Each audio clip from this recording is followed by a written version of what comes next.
शंकर जी की। किसकी कथा में आए हो? महादेव की कथा में।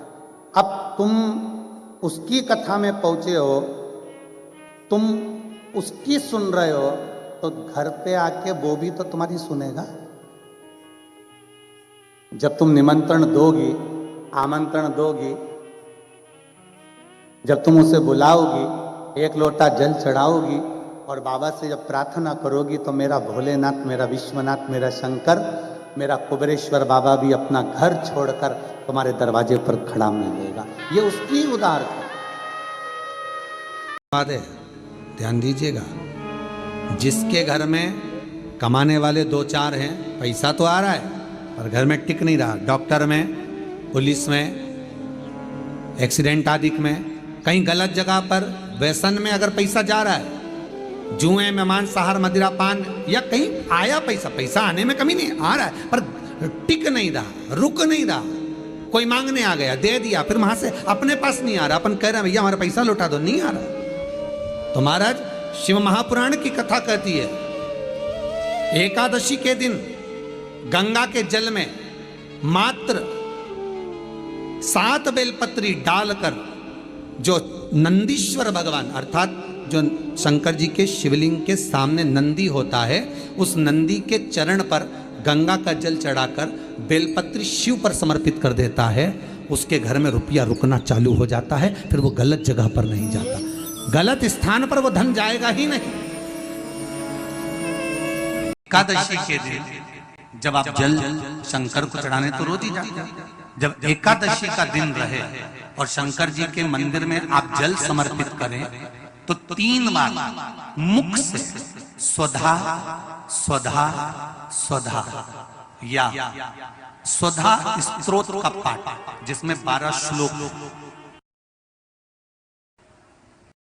गौदान और एकादशी, श्रीमद वल्लभाचार्य जी ने मायावत का खंडन करा था जगन्नाथपुरी में, और श्रीमद वल्लभाचार्य जी ने कहा था एकादशी मरने के बाद मत दो, एकादशी जीते जी दो। कहा था कि नहीं कहा था? जीते जी दान करिए। इसलिए जगदीश में, जगन्नाथपुरी में एकादशी उल्टी लटकी हुई है। करें आपने दर्शन, जगदीश में एकादशी को उल्टा लटकाया, क्यों? क्योंकि वल्लभ ने कहा कि एकादशी जीते जी दो। कई पंडितों कहते हैं तुम्हारे दादाजी मर गए, जब 12वें का दिन होता है ना, तो पंडित जी संकल्प छुड़ाते हैं, दो एकादशी। बड़े बेटे ने 5 दे दी, छोटी बहू ने 3 दे दी, उसने 2 दे दी, उसने 2 दे दी, तो क्या तुम्हारे दादाजी भिखारी थे जो तुम्हारी एकादशियां लेकर जाएंगे? और तुम कौन होते हो दादाजी को एकादशी देने वाले? तुमने कौन सा इतने पुण्य कर लिए जो तुमने एकादशी दे दी? एकादशी के दान की महत्वता श्रीमद वल्लभाचार्य जी ने कहा कि कोई व्यक्ति अगर खटिया पर सड़ रहा है, पलंग पर तड़प रहा है, हॉस्पिटल में पड़ा हुआ है, तो निवेदन है कि उसको देखने जाओ तो अपनी करी हुई एकादशी में से 2 एकादशी का दान उसको तुरंत दे दो। क्यों? तो जिससे उसको मोक्ष मिल जाए, मरने के बाद नहीं। क्योंकि मरने के बाद तो वो 10वें के दिन, गरुड़ पुराण में लिखा है 10 दिन तक जीवात्मा घर की अटारी पे रहती है। कितने दिन? 10 दिन। 10 दिन के बाद जीवात्मा चली जाती है। कहां जाती है? उसको जहां जाना है। 3 दिन में उसको भोग भोगना पड़ता है जीवात्मा को। 3 दिन नरक का भोग भोगती है, उसके बाद स्वर्ग का भोग भोगती है। 18 दिन में ये प्रोसेस पूरी हो जाती है। कितने दिन? 18 दिन। 18 दिन के बाद में उस जीवात्मा को धान के खेत में पटका जाता है। किसके खेत में? धान के, चावल के खेत में। इसलिए कहते हैं एकादशी के दिन चावल मत खाओ। कहते कि नहीं कहते? और क्या कहते हैं? द्वादशी के दिन चावल खाना जरूरी है। एकादशी का पालना करना है तो द्वादशी को चावल का 1 ग्रास खाओ, तब द्वादशी को चावल खाओगे तो एकादशी लगेगी। चावल नहीं खाओगे तो एकादशी नहीं लगेगी। द्वादशी को चावल खाना जरूरी है। क्यों कहते हैं? क्योंकि धान के खेत में जीव को छोड़ा जाता है, उस धान के खेत में, चावल के खेत में जीवात्मा रहती है। उसको चिड़िया खाती है तो चिड़िया के रूप में जन्म लेता है, मनुष्य खाता है तो मनुष्य के रूप में जन्म लेता है। इसलिए एकादशी के दिन चावल नहीं खाया जाता, क्योंकि एकादशी के दिन हम चावल खाएंगे तो जीव हत्या का दोष लग जाएगा। फिर कब खाना है? द्वादशी के दिन। द्वादशी के दिन क्यों खाया जाता है? क्योंकि हम एकादशी के व्रत करे रहते हैं, और पहला घासा जब चावल का खाते हैं तो अपनी करी हुई एकादशी का पुण्य, जितने जीव हमारे मुंह में जाते हैं उनको उसका पुण्य मिल जाता है, और उनका फिर जन्म नहीं होता, वो तर जाते हैं, उनको एकादशी का भाग मिल जाता है। इसलिए कहते हैं एकादशी को चावल मत खाओ, पर द्वादशी को।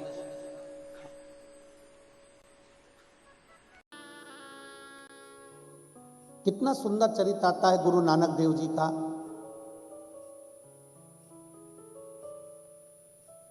पूरे भारत की भूमि पर एक मंदिर ऐसा है जिस शिव मंदिर का दरवाजा उल्टा है।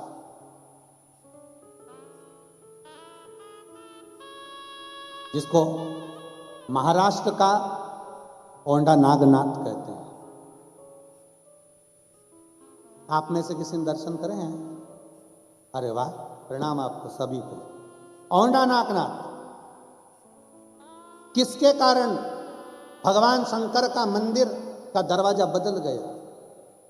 गुरु नानक देव जी महाराज और संत नामदेव जी महाराज दोनों जा रहे थे। अविरल भक्ति को धारण करते करते नामदेव जी महाराज शिव मंदिर के अंदर प्रवेश कर गए। नामदेव जी की आदत थी, करताल उठाया, शिव नाम गाया, विठ्ठल नाम गाया, विठ्ठल विठ्ठल विठ्ठल पांडुरंगा पांडुरंगा विठ्ठल पांडुरंगा। नामदेव जी का जितने ब्राह्मण बैठे थे, साधु संत बैठे थे, उनको बुरा लग गया। एक तो मंदिर में इतनी भीड़, ऊपर से ये मंदिर के अंदर भजन गा रहा।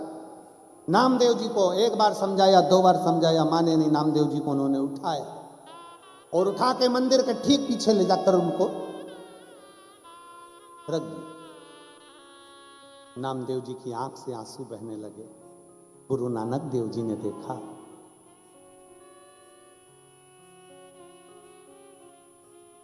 गुरु नानक देव जी देखे। मेरे नानका ने जब देखा, गुरु नानक देव जी ने देखा, देखते से कहा, नामदेव, हे नामदेव, क्यों रो रहा है? नामदेव जी महाराज बोले गुरु नानक देव जी से, मुझे मंदिर के पीछे पटक, मंदिर के पीछे। गुरु नानक देव जी ने कहा, नामदेव, केवल तुझे मंदिर के पीछे ले जाकर पटका तो तू रो रहा है? अरे नामदेव, अगर तेरी भक्ति में बल है तो पुकार भगवान को। एक भक्त की भक्ति में अगर बल होता है तो मंदिर का दरवाजा भी बदल जाता है, मंदिर की मूर्ति भी बदल जाती है। पुकार।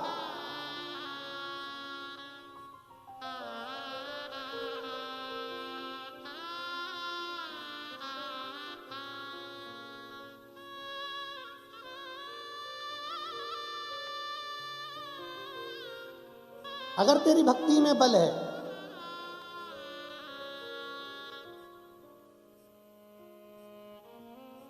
गुरु नानक देव जी नामदेव जी से कहे, पुकार। एक भक्त की भक्ति में वो बल होना चाहिए, वो दर्द होना चाहिए कि परमात्मा खींच कर चला।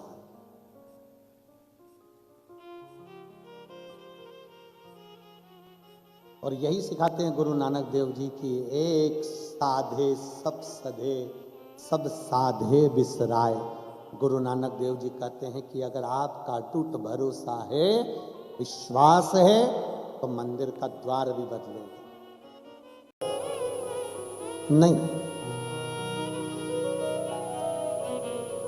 अच्छी नौकरी कर रहे हो, अच्छा धन कमा रहे हो, अच्छा शरीर परमात्मा ने दे दिया, स्वस्थ हो, निरोग हो, परिवार में सारा सुख है, तो समझ लेना तुम्हारा पूर्व का कोई अच्छा कर्म होगा जिसके कारण तुम अच्छी जगह पहुंच गए।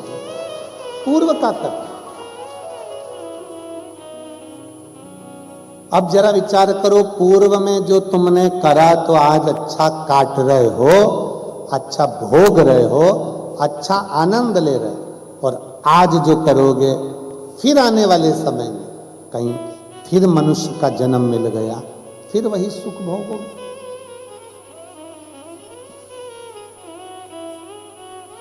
हिम्मत बुरे कर्म कर।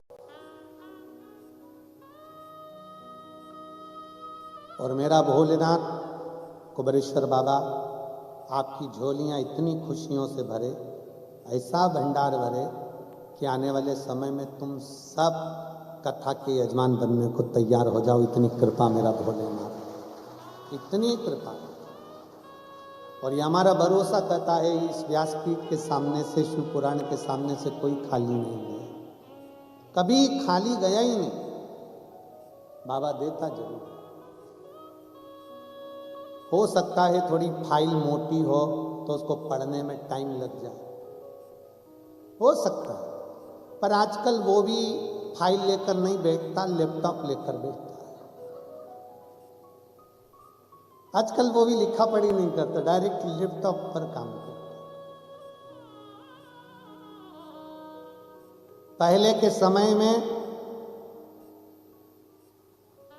कुछ करो तो बाद में दुख भोगना पड़ता था, आज के समय में लैपटॉप में एकदम क्लिक कर देता है वो। इस हाथ करो, इस हाथ भरो।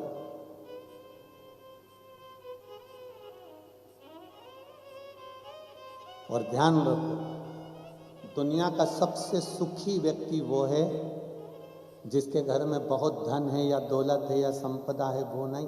दुनिया का सबसे सुखी व्यक्ति वो है जिसके सोने वाले कमरे में खाने की कोई दवाई ना हो।